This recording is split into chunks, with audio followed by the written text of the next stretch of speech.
Hey, good morning, everyone. It's Thursday morning. It's February. Welcome to the second month of 2018. It's the shortest month of the year, of course, and for most people, that's a good thing. Most people are getting tired of winter at this time of the year, and it's nice that meteorological winter ends with the shortest month of the year at 28 days. February is going to start on a pretty unsettled note. I wanted to cover a few chances for snow in this morning video blog for you today, so let's get right to it. Here's a look at the current radar loop, and I've got the temperatures on here as well. We're fairly mild this morning.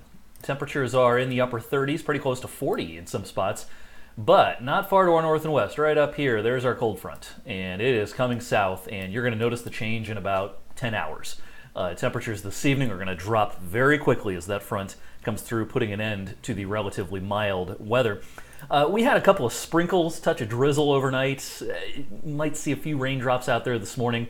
It's no big deal. It's pretty much just a little bit of drizzle or some sprinkles for probably a couple of hours. We might even see some peaks of sun here before the day is through. Let's talk about the timing of our first chance for some snow, and that is coming later today with the Arctic cold front. So relatively benign weather for the next several hours. You see some of this green, a lot of this is just clouds. It's not going to be actual precipitation. I want to focus your attention on this evening. This is 5 o'clock this evening. Our Arctic cold front is pushing through at this point, and we'll probably start to see a transition from maybe a spotty light rain shower to some snow showers as temperatures fall, and snow showers will be here for a few hours. Now, not expecting a whole lot of problems as far as any travel conditions for the early evening hours. Your evening commute will be just fine, unless you're planning on traveling early this evening north. If you're going to Cleveland for some reason, around 4, 5, 6 o'clock, things could get a little bit dicey up there as it will turn colder there first. But if you're staying local, you're going to be fine for a few hours this evening. Later on tonight, as temperatures continue to plunge, we'll end up in the lower teens. Snow showers will become more and more frequent as this very cold air blows over the waters of the Great Lakes. We've seen a decrease in ice coverage on the Great Lakes recently. So Lake Erie is fairly open, especially in the middle of the lake. And so we're going to see some lake effect and lake-enhanced snow showers for the overnight. This is midnight tonight, 1 o'clock, 2 o'clock, 3 in the morning. Now, the model here wants to try to form kind of one dominant band tomorrow morning. This could be right in that there could be a dominant band, but I think what we'll see is smaller fingers of snow not really being picked up by the model, in addition to perhaps a stronger band. So Friday morning's commute could be a little bit slow in spots, but it's going to be one of those mornings where conditions are very changeable. You're going to be fine, and then you drive a couple of miles and it could be snowing kind of hard.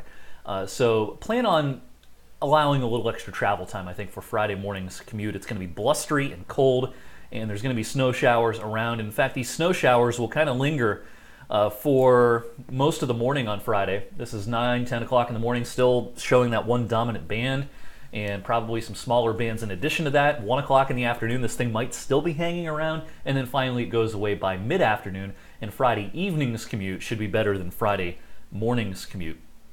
Now, this is going to be one of those situations, kind of like we had Monday night into Tuesday morning, where some places are not going to see a lot of snow, and then some places, especially where a snow shower band persists, you could see a handful of inches of snow. Let's look at the National Weather Service map here, and I kind of like what they have. This is their snowfall accumulation forecast through Friday evening. They're kind of picking up on that one dominant band, extending from roughly Cleveland south and eastward through northern Portage County, and then sneaking down into Mahoning County. If that's right, under that band, you could see 3, 4 inches of snow. And you know, the odds might be highest of seeing those totals perhaps in places like Austintown, Newton Falls, and then heading up into kind of the heart of the snow belt up into Geauga County, northern Portage County.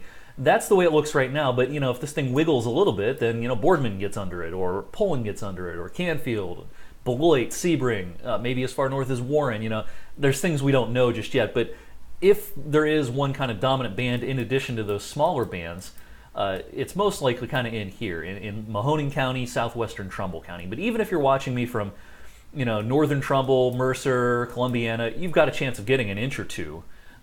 Again, just depending on kind of where these things set up, which is a hard call, 12 to 18 hours out. So just plan on a slow morning commute, whether it's an inch or 3 inches.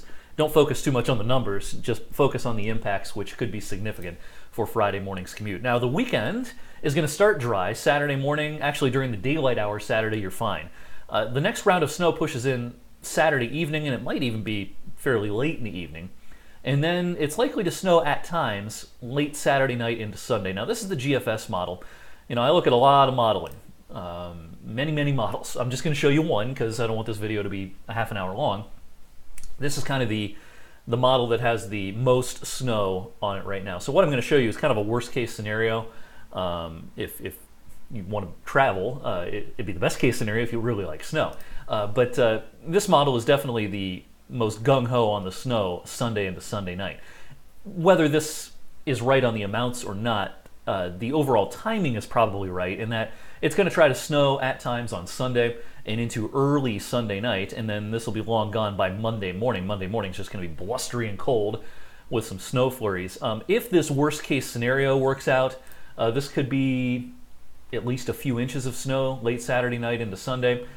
If some of the other modeling is more correct, this is probably more of a nuisance kind of a thing, a couple of inches instead of a handful of inches, but again, nonetheless, could be enough to shovel and plow and cause travel disruptions Saturday night and heading into parts of the day on Sunday. I'm not real worried about Monday morning's commute at this point. It would be more of a problem for Sunday and Sunday evening. So there's much to be worked out about that weekend system. I don't think it's likely to be a real big storm, but an inconvenience enough to shovel, yeah, that's certainly a possibility.